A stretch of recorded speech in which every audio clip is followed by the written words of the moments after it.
नमस्कार जय जगन्नाथ मु सौरभ आपण स्वागत करुच्ची ओडिशा एक्सप्रेस 24 यूट्यूब चैनल को। तो बर्तमान पहुंची जाइए ओएसएससी ऑफिस सामने। तो दिन को दिन जो चयन प्रक्रिया विलंब होची तो से जिनस नहीं पिला बहुत उत्तेजना प्रकाश कर। तो आसतु आज देखिए ओएसएससी सामने कौन पर भिड़ लगी। तो आम वेलकम कर चैनल को। तो बर्तमान आम जापर स्टूडेंट मानकर बहुत किसी माने एक्सपेक्टेशन रहुची परीक्षा प्रक्रिया को नहीं कि से परीक्षा प्रक्रिया जो डिले होची किंबा आंसर बाहर होनी जेकोसी जिंस होची तो ता पई दायी किए रहउची। तो भाई माने आसीचंती तो तांकर कोन असुविधा आइची आसंतु जानि पचर तो भाई माने एडिट को कि आसंती आज द्वारस्थ होइतन। नमस्कार हम चेतन हम आ माने आदि को आसी आपण जो देखु संख्या एटा होची आमे एलटीआर एक्सपीरियंस जाने एलटीआर पिला माने भाई हमें एलटीआर आसे केते दूररू त माने आमे आसुचे गोटी रिक्वायरमेंट आसिला जोटा कि लिफ्ट ट्रेनिंग रिजर्व बोली जाकि 2023 रे बीजेपी गवर्नमेंट टाइम रे नवीन सरकार को समय रे से बाहर करथिले नोटिफिकेशन टा। तापर 2024 रे से नोटिफिकेशन को पुणी थरे माने परिणाम जारी करी पब्लिश हेतिला। किंतु दुखर विषय है जे 2024 रो 2026 सेवा को लागिलानी ए जाए से रिक्वायरमेंट टा तो देखि पारथिबे स्टूडेंट मानक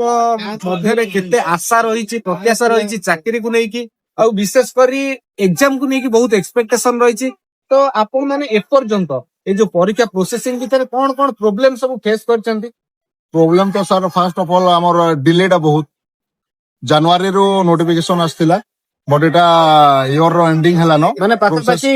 2025 सरिया ऊपर बसला सरिया को बसला न बट से माने एबे तक भी गुटे पोस्ट को फुलफिल नहीं करबा पली पहला प्रॉब्लम सेटा। और सेकंड थिंग एटा है कि इजन डिले भितरे नेक्स्ट प्रोसेसटा आसी नहीं परबा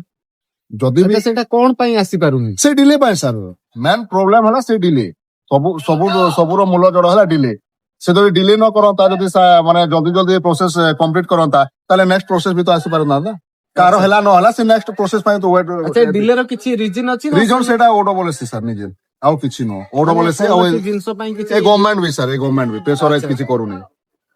माने मनोमुखी हिसाब रे से काम करूछि ताको तदारक करबा पई केहि नांती सो दैट एमती होछि आउ। अच्छा आपण को कोन लागुछि आज आपनकर कथा सुनिबे ना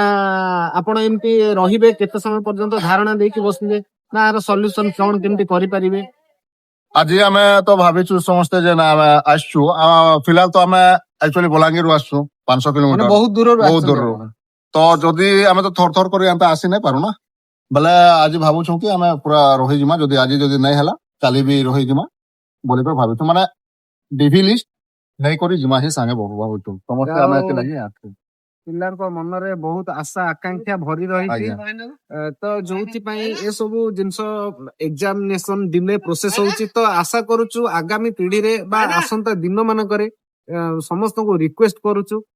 तो जेमती ए सब जिंस रे डिले न हो काहे ना बहुत छात्र छात्री सफरर होउचंती सेतिरे काहे ना एतरे एज मैटर करूची माने कहार सपोज आपण अप्लाई करथिबे तापरे नेक्स्ट बेर को आउ हो नथिबो सर जा द्वारा एग्जाम